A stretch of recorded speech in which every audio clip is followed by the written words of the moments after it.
What follows is a message from Dwain Celistan in which he shares via a letter to his younger self what he wishes he had known before entering corporate America. Lean forward, take notes, and learn from Dwain's look back at the amazing wisdom gleaned from his winning journey, Black to corporate America. Dwain Celistan is Executive Vice President and Global Diversity Practice Leader at DHR International. A great place to begin is at the end and work back, as Stephen Covey said. Begin with the end in mind. My goal would be to provide some counsel to my younger self that would have enabled a trajectory that exceeded the one that I've had. How might I navigate the ladder a bit differently? My first step is to highlight moves that were on target. There were several good moves that worked, but everyone has blind spots and or misses along the way. This is especially true when mentors are absent. As I reflect, there were a few early decisions that bode well for my entire career. They were: begin my career with the best company who would hire me, stay focused on my day job and not pursue secondary professional pursuits. In today's vernacular, it would be avoid the gig economy.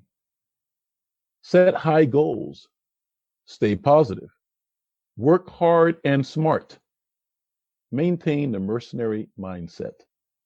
This is the notion that the company will do what is right for them, so I need to do what is right for me in my career, and take appropriate risk. A couple of opportunity areas that could have been beneficial were: invest more time to develop relationships with senior executives, and set a higher bar for a decision to make a career change. My corporate career was focused primarily on commercial functions, marketing, sales, and general management. By the end, I had led the marketing department for two $1 billion divisions, with teams of up to 100 and a budget of up to $100 million. I also led large sales organizations, regionally and nationally, with a team of nearly 80 professionals. As the leader of the department, I reported to the division president. I set the strategies, ensured tactical implementation, collaborated with senior level peers on key plans, projects, and strategies, and had the ultimate accountability for the results. These were great and stimulating roles. However, they fell short of my goal of becoming at least a division president or president of a standalone business. The roles I had were intended to be stepping stones, not the pinnacle of my corporate career's level of seniority. Someone once said, if you reach for the stars, you may land on the moon. In my case, the levels I reached were my moon. In 2020, less than 5% of senior executives are African American. So reaching that level of seniority is challenging, and more challenging as a diverse leader. This is a fact, not a subjective comment. The ability to navigate to this level is a blend of smarts, toughness, resilience, and occasionally a lucky break. Regarding luck, a wise person shared, the harder I work, the luckier I get. After my corporate career ended, I became an executive recruiter. This was a related but different path. I was able to leverage much of my prior experiences. Perhaps making the shift to become a recruiter earlier may have been beneficial, but I was not ready to stop chasing my dream to become a president until I officially made the transition. Now, going back to the choice of first company out of business school, I had multiple options of large companies with great names from which to choose. Several were in the Fortune 500. All had positive reputations in their segments or more broadly. I selected Procter & Gamble. Interestingly, I had opportunities in two functions from which to choose and at the same compensation level. I chose brand management, which was the right choice. This function set the stage for a career in general management with the potential to lead a company in the future. Importantly, this was a well-worn path. There were already many senior level executives across varied industries who had gone down this road. So I didn't have to imagine if it could happen. The question was, would it happen for me? Procter & Gamble had a competitive environment where hard work among smart people was the norm. The keys to success were openly shared. My supervisor was evaluated heavily on his ability to develop his team and prepare them for the next level of responsibility. So, beginning with a clear and high goal for the future was important. That proved to be a North Star for subsequent career decisions. It also helped reinforce what was and wasn't important. For example, there will always be opportunities to have a side hustle. One that was shared with me repeatedly was to sell insurance. Selling insurance and many other pursuits can be fantastic career choices. But the reality is that to be successful, you must invest time. Simply showing up or making yourself available is the starting point. Additionally, I presumed I would need to spend 10 or so hours a week to make it worthwhile. I compared that to the benefit of working an additional 10 hours per week on my day job. For me, adding more time to my primary professional path was best.